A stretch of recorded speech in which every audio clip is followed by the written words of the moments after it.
What's up, fight fans? I'm J.COTTO. Welcome to J.COTTO's Fight Page. And I like to say what's up to everybody who's downloading boxing videos and keeping it boxing. Peace to everybody in Boxing United. Hashtag come back to boxing. Hashtag the red gloves. And, well, this is a response video to my boy, my brother, Cigar Boxing, man. He got a great boxing channel, man. Great boxing content. And also great boxing knowledge, man. Check him out here on YouTube, Cigar Boxing. He's also got the Cigar Lounge for us boxing heads. You know what I'm saying? It's an awesome segment he produces. Check him out, man. Well, I really like the video, man. And all apologies, man, especially to the other channels that I've, been subscribed to that I haven't been answering. Been busy, of course, taking care of responsibilities and shit. But, I'm back. I try to drop them, in clusters as much as I can. But just basically, this is a response video to a great video that I saw that was dropped by Cigar Boxing, and it was called "What do you consider a great boxing match?" And I gotta give credit where credit's due, man. That was a great video. I think it's one of your masterpieces, man. And also, it's a great question. This is a question that will basically expand your boxing knowledge when you have to actually sit down and think of matches that that you would actually have to sit and pick out that were very competitive. Now, there is only one definition, one meaning of competitiveness that everybody should see and should be on the same level and agreeing to. Competitive comes in many levels, true, but it always leads to one platform, which is competitiveness.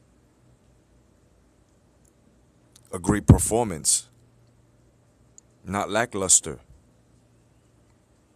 No easy way out. Gladiator status.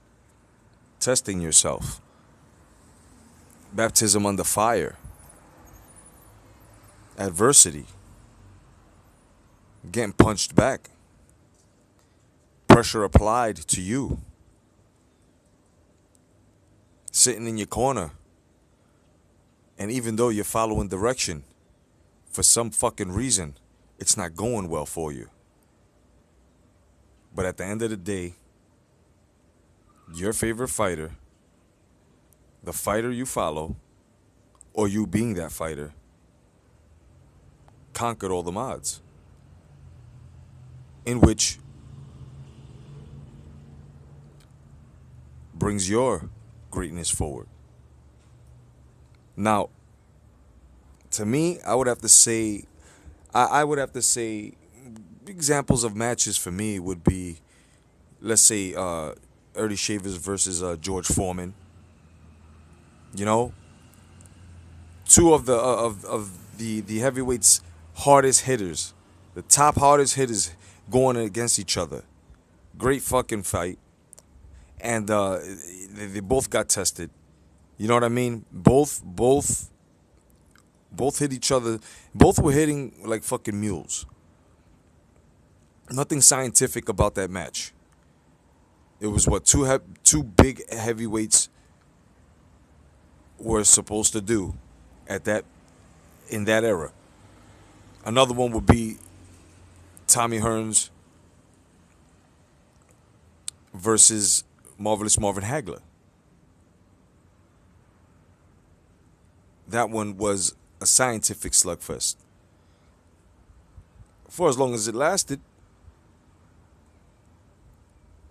But Hagler cannot say that he was not tested. As well as Hagler Leonard.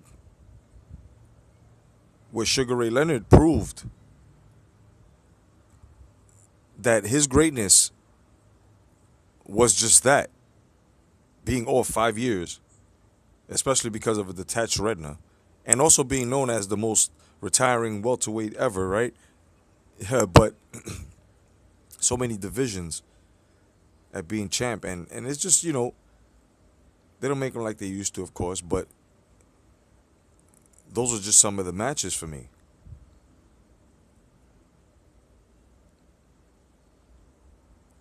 Another one would be very old school. And I was talking to Ross Clot 222, a.k.a. Excalibur Excali. Peace to my brother.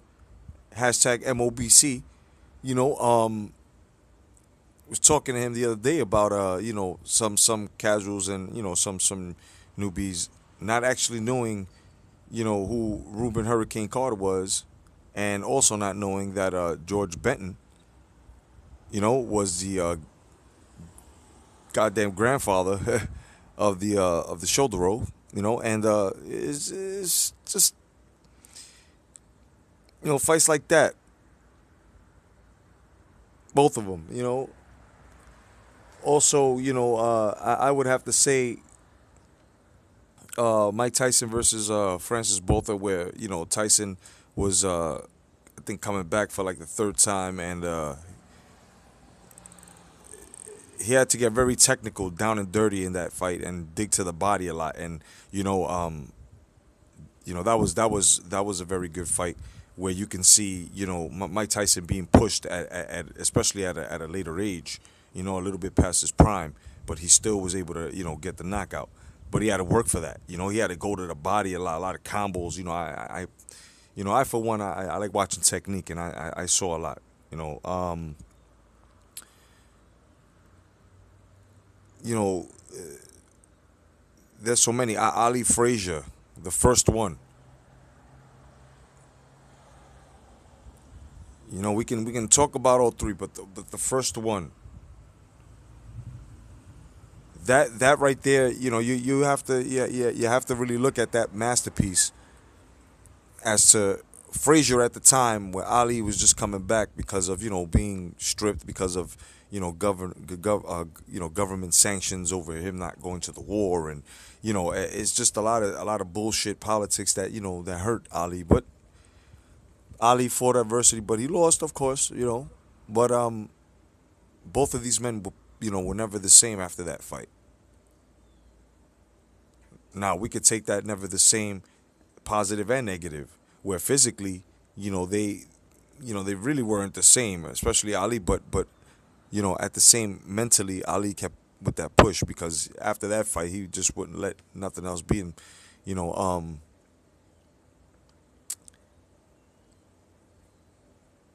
it's that's what a great boxing match is to me, guys. You know, baptism under fire. Everything that I've mentioned in the beginning of this video, this response video to my brother Cigar Boxing. Fighters have to be tested. It can't be an easy run unless the fighter is so skilled, like the legendary fighters, that he's making them look easy. But it depends on the repertoire or the pedigree of the opponent.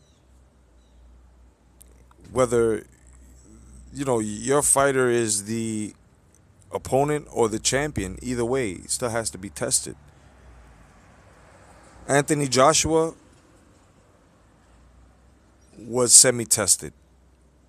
We can say about maybe 60% from Vladimir Klitschko fight, because he was a vet. Old, young, however the fuck you want to take it, he still fought Klitschko. Klitschko gave one hell of a fight, right? So now, when he fights Parker, which is going to be, he's going to be younger, much more dexterity. We're going to have to see. We're going to have to see Wilder as well. Terence Crawford has been, not through rough waters, but he's been through rough ripples. But now at 147, he needs to be tested as well. Manny Pacquiao was tested physically by Jeff Horn. Yes, dirty tactics, but he was still tested physically, which should tell Manny Pacquiao that his he either works on escaping the clinch game, or he got to hang it up, because he's not going to have strength for these big boys. He's going to have to keep motherfuckers at the end of his punches. But that's what it is for me, man. Otherwise than that, guys, thanks for joining my fight page. Peace to Cigar Boxing. Once again, check out his boxing channel here on YouTube. Know what I mean? And I'll be waiting, my brother, for that cigar lounge session, no doubt. And this is a request, man. Let's talk about what if. Let's make this a hashtag come back to boxing / cigar boxing cigar lounge special. What if Mike Tyson was in this era coming up the way he was coming up? Would he have gone through this division? And how easy would it have been for Mike Tyson to go through Anthony Joshua and Deontay Wilder? Parker, Fury, Chisora, Briggs, so on and so forth. I'm J.COTTO. God bless. Stay vigilant. Peace.